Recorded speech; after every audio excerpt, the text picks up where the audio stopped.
Eu sei que você tem uma série de cursos e que em breve você está lançando um curso novo. E pela nossa conversa, deu para a gente perceber bastante que tem uma questão forte aí de soft skills, né? Então, as Isso. habilidades que esse pessoal tem que ter, as habilidades que os consultores têm que ter. Então, me fala um pouquinho como é que você trabalha isso, ou como é que você trabalha a forma com que as pessoas que trabalham com o 5S, ou os consultores, né, os gestores, como é que eles podem vencer essas barreiras, vencer essas dificuldades? Como é que você trabalha isso? E como você trabalha isso nos seus cursos? Muito bem, Denise. Tem aquilo que a gente aprendeu desde cedo, né? Quem nasceu primeiro, o ovo ou a galinha, né? Então, o que é que acontece? Quando você implanta o programa 5S, você tem uma realidade tanto de competência gerencial, como competência em termos de liderança, como também as questões infraestruturais na empresa, né? Então, quando você implanta o 5S, você tem esse status quo que está ali. Essa é a situação real. E você tem que fazer com que o 5S vingue. Então, através do 5S, você consegue fazer coisas que o próprio 5S resolve e está dentro do programa resolver. E tem outros problemas que o 5S aflora para ele poder evoluir. Então, vamos falar das questões infraestruturais. Se nós temos máquinas mal mantidas, isso daí não é uma culpa do 5S. E essas máquinas podem também melhorar sem ter programa 5S. Basta ter uma gestão de ativos adequada, né? Agora, quando a gente está trabalhando com 5S, esse problema de conservação, ele aflora. É a questão do piso, é a questão da máquina, é a questão dos móveis, prateleiras e assim por diante. Então, aflora isso daí.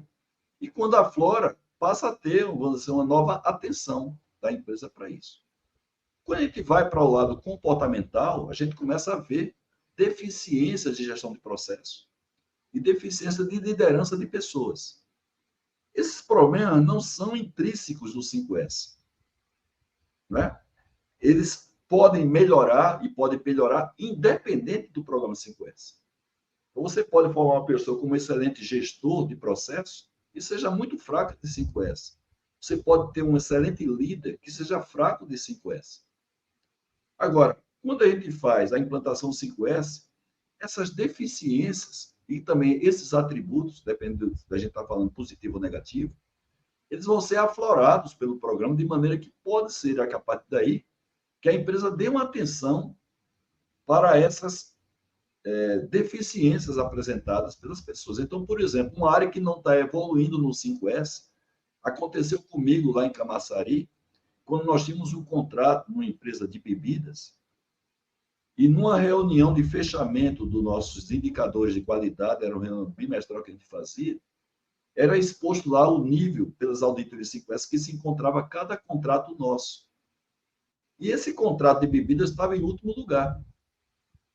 E quando o diretor questionou esse coordenador do contrato, o coordenador do contrato criticou o cara da área comercial, que fechou um contrato com valor muito baixo, com aquele nosso cliente, a gente era uma empresa de manutenção industrial, e que, segundo esse coordenador, com aquele valor do contrato limitado, ele não teria como fazer melhor do que aquilo.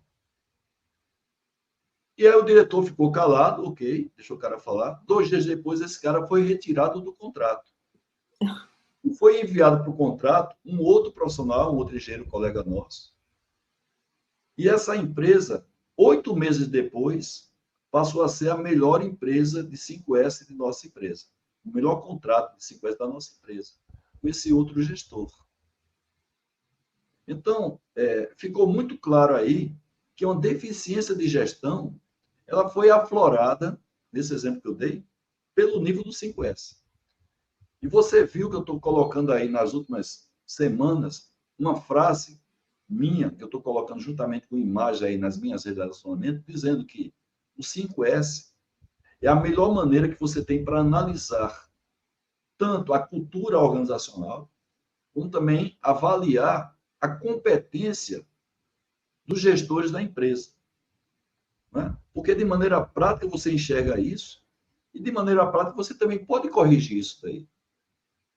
Então, no momento que você faz com que esses profissionais que são revelados com essas deficiências, como também os ambientes que são revelados com essa deficiência via o programa 5S, há uma tendência de você dar uma ênfase maior nessas deficiências e, dessa maneira, melhorar a própria prática do 5S. E a própria prática do 5S melhorar a eficiência de gestão e liderança dessas pessoas.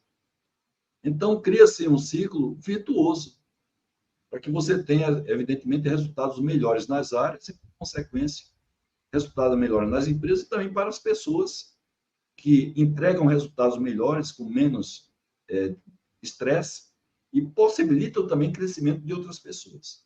E seguramente essas pessoas, com isso, são reconhecidas. E aumenta a produtividade, né? Opa! Aumenta a produtividade, reduz custo, melhora a questão de disponibilidade dos ativos, além de reduzir custo de manutenção. A questão da segurança do trabalho, os riscos são bastante reduzidos, até mesmo eliminados.